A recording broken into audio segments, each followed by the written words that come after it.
the Tamiya Super Manta Ray. Or is it?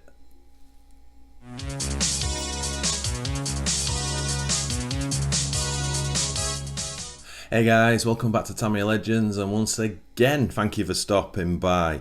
So the Tamiya Super Manta Ray, first only available as an XB version car on part number 57708 on the DF01 chassis, and that was in 2001.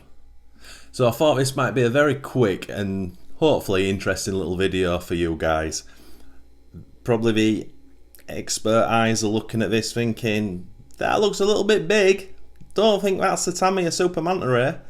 Well, you would be right. So I'll just give you a very brief history of how this has got to me.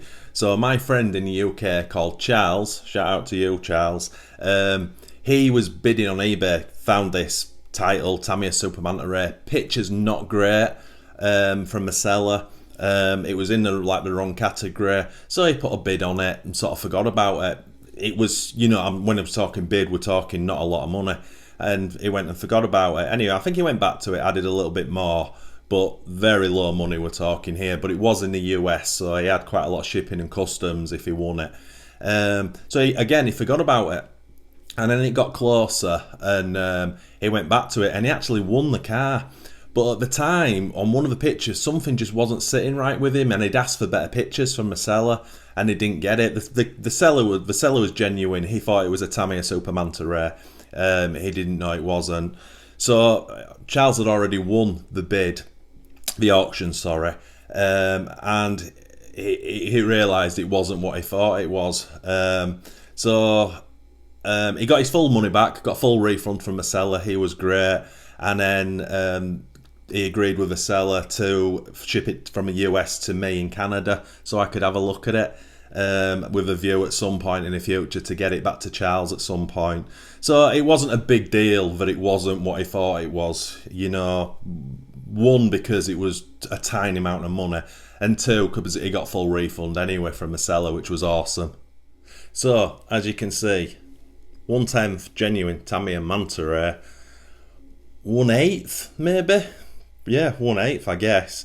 Toy grade Super Manta Ray. Hasn't got a Tamiya sticker on it, which is a good thing. But the Super Manta Ray decals and yeah, the fonts, they all look Tamiya to me. So why I'm showing you this video, because it's not great, I understand that. I'm not showing you this because it's awesome.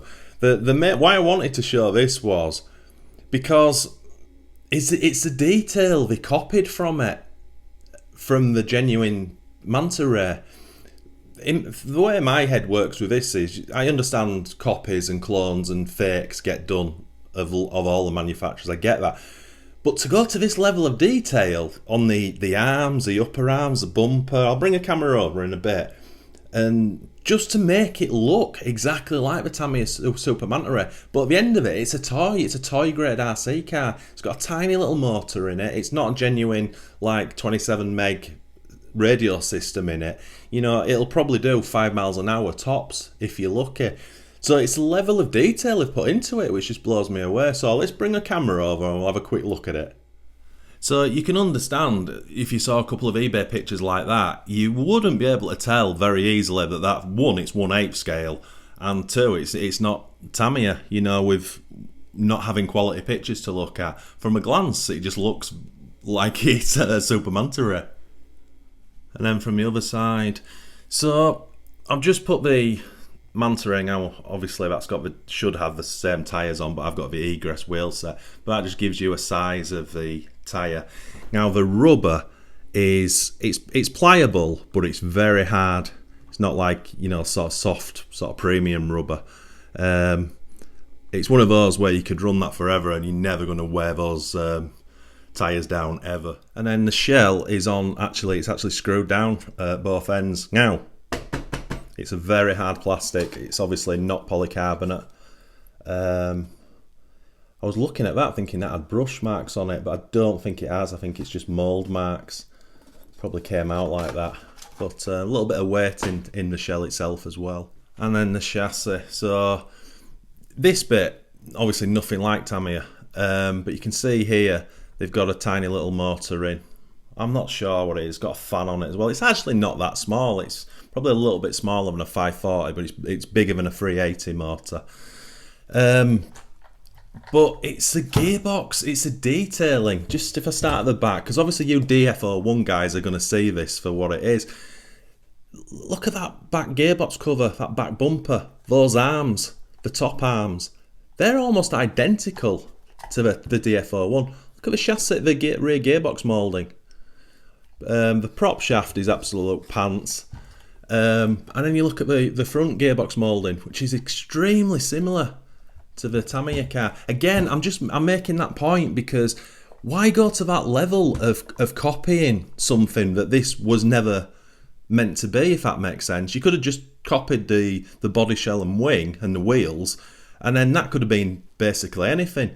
But it just kind of amazes me how they've gone to that kind of level of detail to copy it. I have had this top off. All it's got underneath is a PCB board for the electronics. As I say, there's not even, I wouldn't even call it a servo at the front. I'm not too sure what it is. Again, it's toy grade.